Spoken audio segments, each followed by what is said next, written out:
Welcome to Charities Baba USA, your #1 channel. I'm here and I'm very excited. I'm really excited. And it's a good morning. It's 8:56, some few minutes to 9. I'm coming to appointment and I am so tired because I worked all night.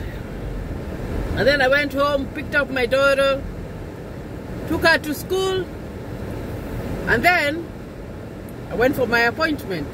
Those are some of the things that you're gonna be passing through or doing when you come to live in the US.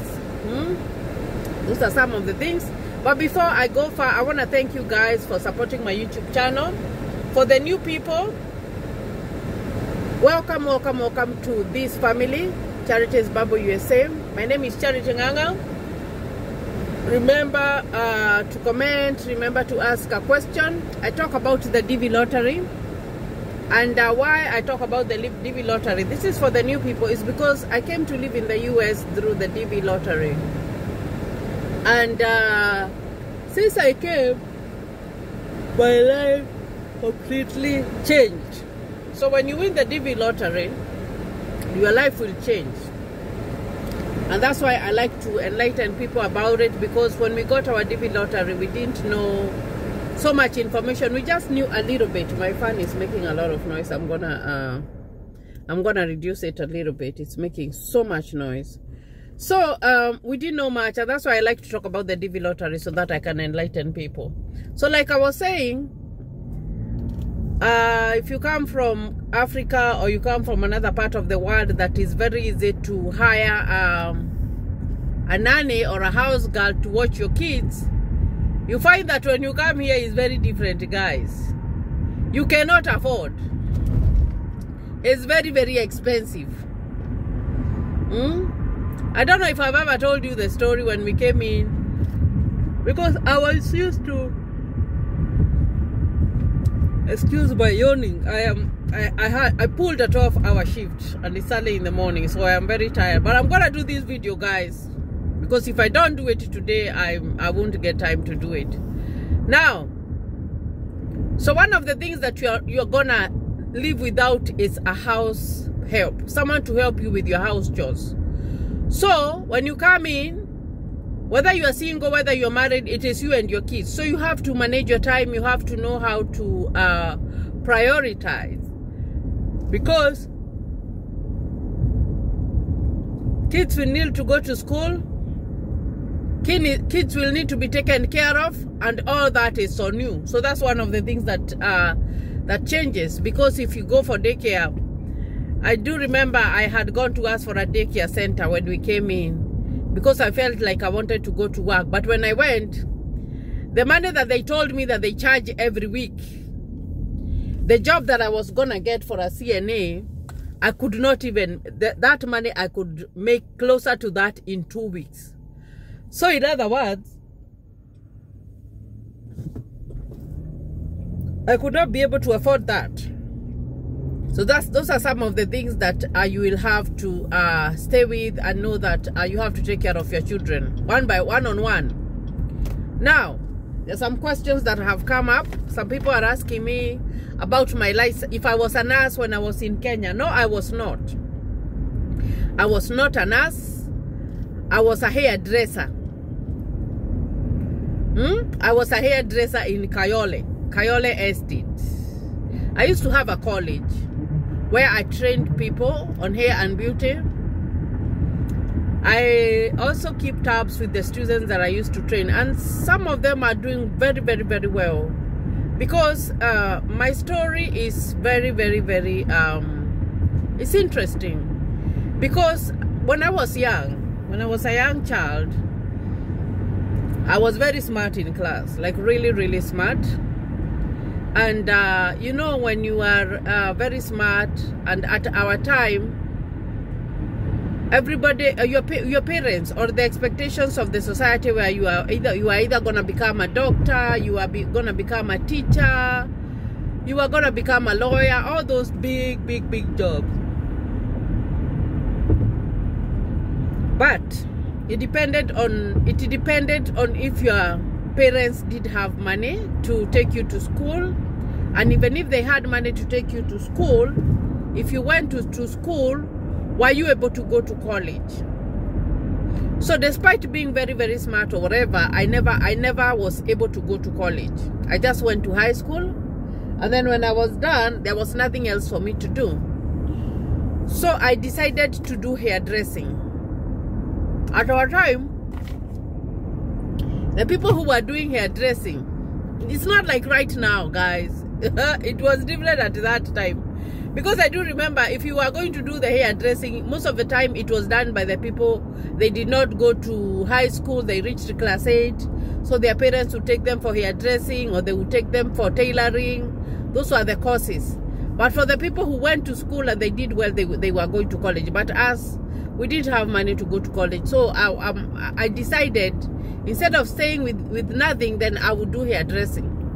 So I did hairdressing, and then I got a job. And where I got a job, the person who hired me asked me if I could train. He had a couple of students, so I started training those students, and I worked there, I think for a whole year. And then I started thinking, if I am able to teach these people, you know what I mean? And this is not my college, and these students are doing very, very well, why can't I open my own business? So that's what we sat down with Francis and decided, why can't, instead of being hired, why can't we open our own business? So we opened our own business, and that's what I was doing when I was in Kenya. But that wasn't my childhood dream, guys. My dream had been to become a nurse. So when I came to the US, I saw that opportunity and I grabbed it, guys. I grabbed it. And I went to school.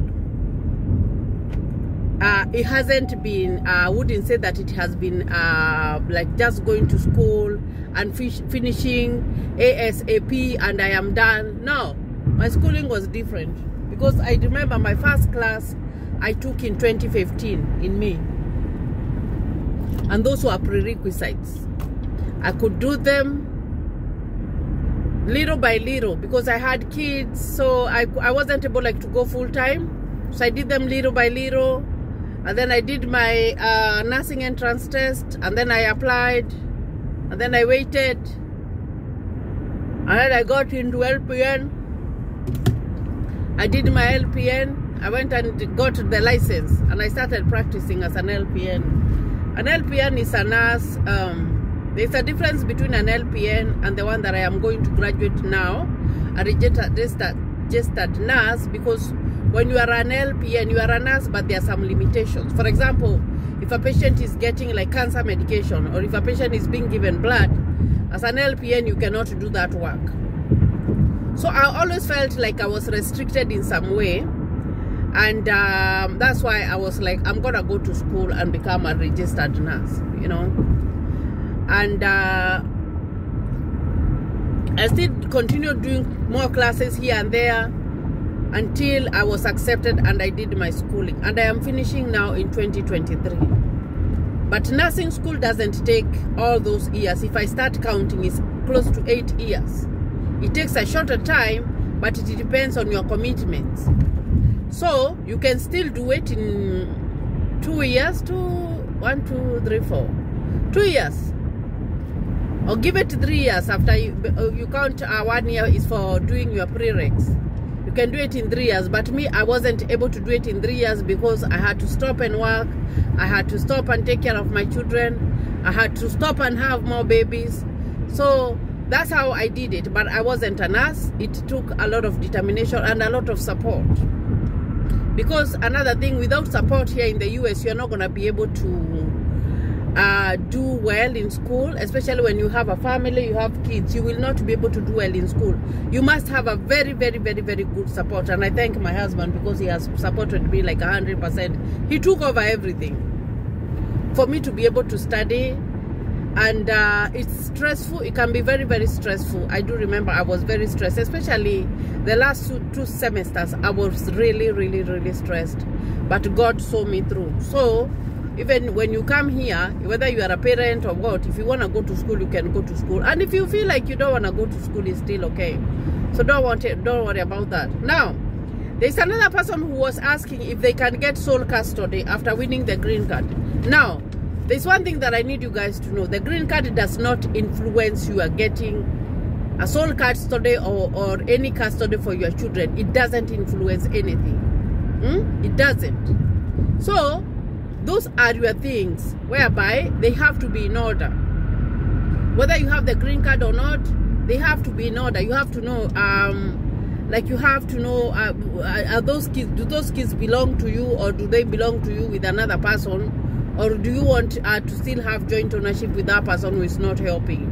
So it doesn't influence anything. Actually, it is a requirement. After you win the DV lottery, you will be required to prove, especially if you're single, that those kids belong to you. And that is where being the sole custodian of your kids comes in, you know. And that is something that you can get from a lawyer, you can get from the court, especially if you have someone who is upset. It can be a lady or a guy who is not interested in that family. Now, let me also talk about the passports. There's one person who said they have small kids, and maybe the kids have been born in the same year or whatever, if those kids need to be paid for the medical, or if those kids need a passport. Guys, here in the US, everything is individualized. This is a capitalized country. You know, capitalism, whereby everything is individualized. So when you win the green card, even if you have a one-day-old baby, when you're going to process for them when they are 1 month old, because you have to report a life change, when you go to process for them, everybody is processed for individually, very individually, and you will pay for them for their medical, and they need the medical. They need to be done an assessment. They need vaccinations, and those vaccinations are very, very, very important, because we live, especially if you are coming from the East Africa. Let me talk about East Africa. You're coming from an equatorial area whereby it's very, very warm, there is not very cold, and you're coming to a totally different environment whereby we have seasons. We have 4 seasons. Like right now, it is spring. We just left winter, now it's spring. The plants are coming back. So spring comes in with its own problems, because people have so many allergies. People have problems. And if you did not have those vaccinations, then you will not be able to sustain this weather. If it is winter before the cold season, there's something called a flu shot that is recommended for you to have, because if you have a flu shot, the winter season normally has a lot of flu. So even if the flu comes in, it's not gonna affect you so much. When it comes to fall, during the fall season, you find that it's a lot of leaves that are falling. There's a lot of dust. You know, it's not like really dusty, but you know, or there's some dryness that is there, because we are coming from summer and the leaves are drying up and all that stuff. So people say there are some people who get colds, very bad colds. Like me, spring doesn't affect me so much. There's some people who are affected so much by spring, unless I go to a place where there is pollen, or I go to a place where there is very green green vegetarians, or green stuff, you know, green plantations or whatever, then I'll be fine. So even that baby needs those vaccinations, and that is why you will be required to go for a medical, so that the child can get the vaccinations. Even the COVID vaccine, everything, they need you to have those, so that when you're coming here, you are protected. So that one, you cannot say that because it's a little baby, they are not going to pay. They will be charged. Everybody has pays individually.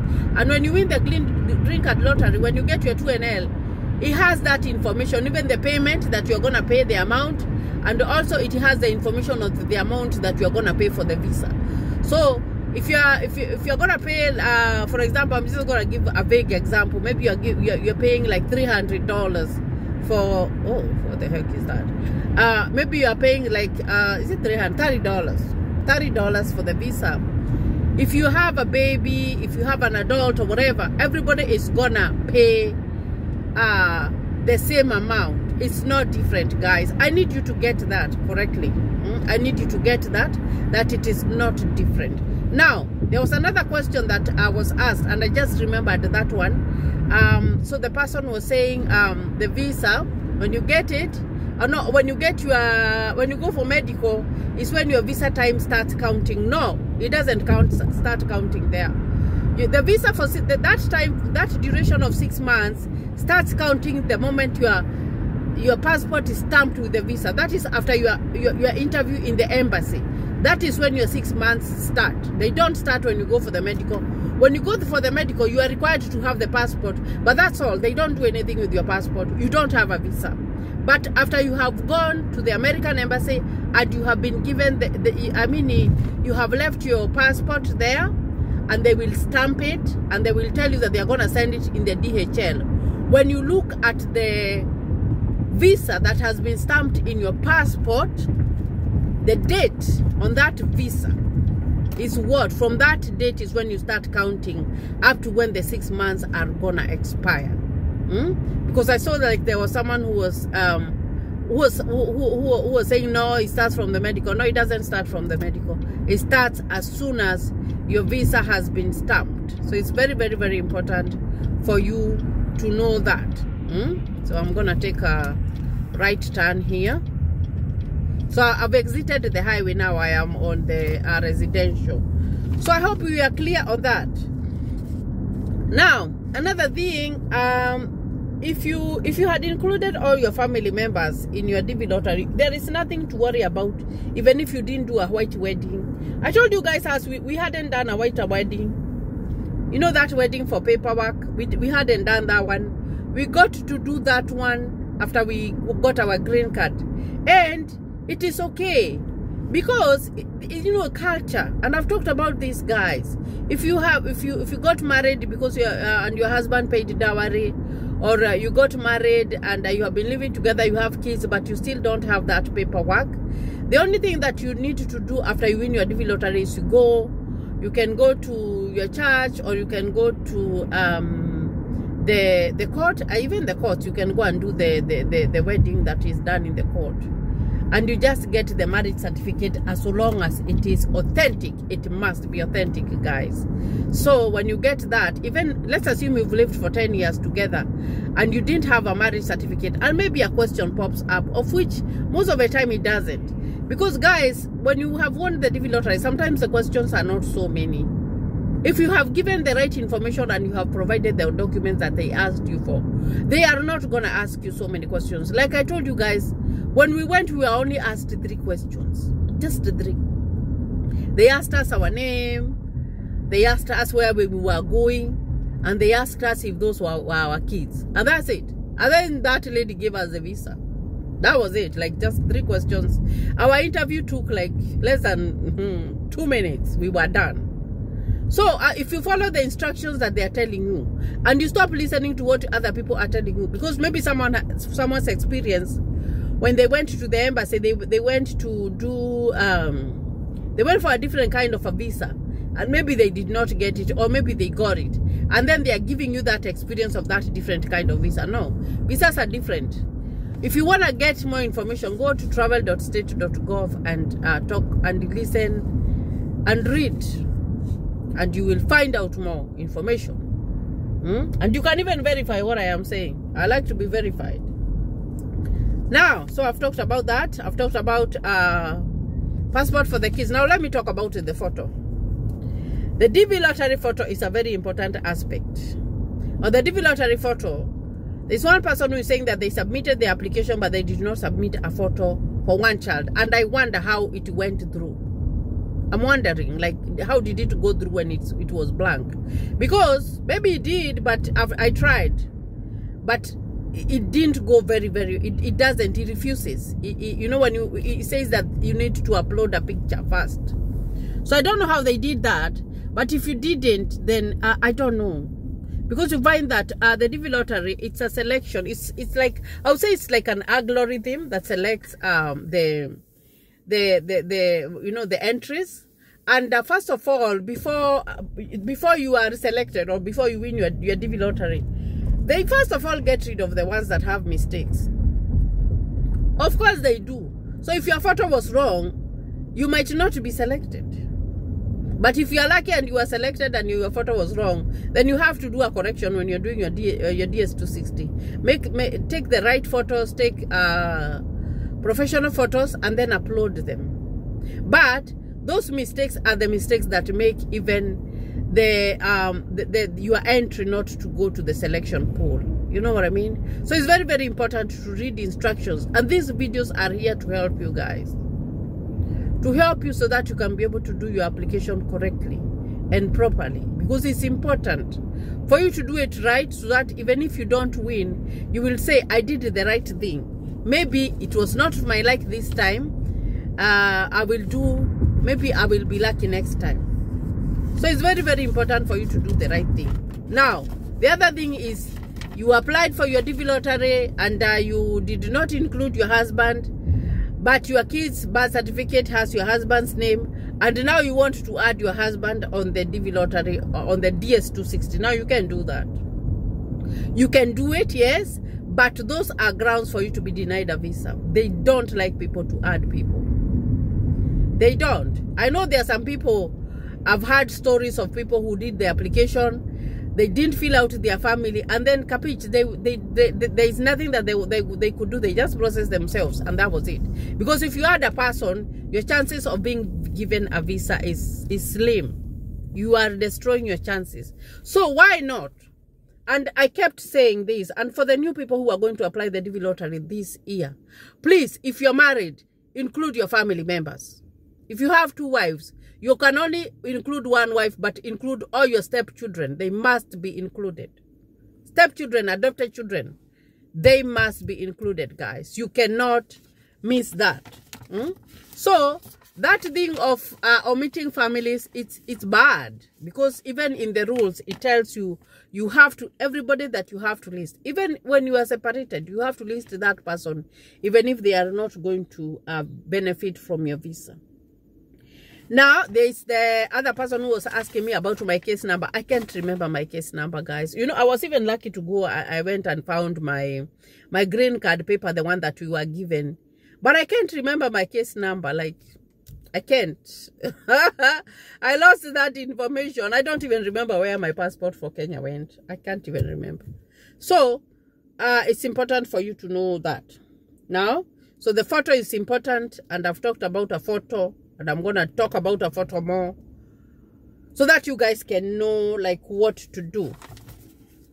Now, so there's another one. This is interesting. I have a host, but I don't have a sponsor. Now, I like to be honest, guys. I do not support people financially to come to the US. I can't afford, guys. I would love to, but I cannot afford. And I can't. I am not able to. So, that's why I say, if your dream is to come and live in the US, to win the DV lottery, to come as a student, to come as a visitor or whatever, you have to be able to look for the money to finance yourself. You have to. That is mandatory. Very, very, very, very, very mandatory. That you must be able to finance yourself. So start saving the little. Save little until you get there. Because if you don't have finances, it's gonna be hard, very, very, very hard for you to be able to, it's gonna be very, very, very hard for you to be able to process your DV lottery, guys. So, and I like to talk the truth. You know, I can't sit here in my channel and tell people that I am going to support them to come to the US. No, I would be lying, and I don't like lying. So, start by saving the little that you have. Start by, you know, little by little. It takes a long time. When you have applied for the DV lottery, like the people who applied last year, they have to wait until May. And then from May, they have to wait until September. September is when the 2NL starts coming in, depending on your case number. Save. Even if you save money up to medical, up to visa, and then after you reach the visa, then one of you can come because they will make the money, and then they can send fare and bring the other people. That's how it's done. There is no other way, guys. And I will always tell you how it is, guys. So I need you guys, if you have a dream of coming to the US, please start saving, start having resources where you can get money. So thank you for watching this video. I'm gonna do more videos. Continue subscribing to my YouTube channel. God bless you and stay safe.